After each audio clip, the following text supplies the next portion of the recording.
সৎপাত্র। কবি সুকুমার রায়। শুনতে পেলুম পস্তা গিয়ে তোমার নাকি মেয়ের বিয়ে। গঙ্গারামকে পাত্র পেলে?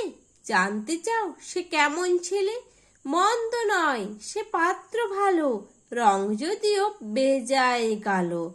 তার উপরে মুখের গঠন অনেকটা ঠিক পেঁচার মতন। বিদ্যে বুদ্ধি বলছি মশাই, ধন্যী ছেলের অধ্যবসায়। 19টি বার মেট্রিক এসে ঘায়েল হয়ে থামলো শেষে। বিষয় আশয় গরিব বেজায়, কষ্টে সৃষ্টে দিন চলে যায়।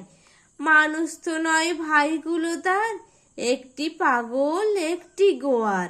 আর একটি সে তৌরি ছেলে, জাল করে নোট গেছেন জেলে। কনিষ্ঠটি তবলা বাজায়, যাত্রা দলে 5 টাকা পায়। গঙ্গারাম তো কেবল ভোগে, পেলে জ্বর আর পাণ্ডু রোগে।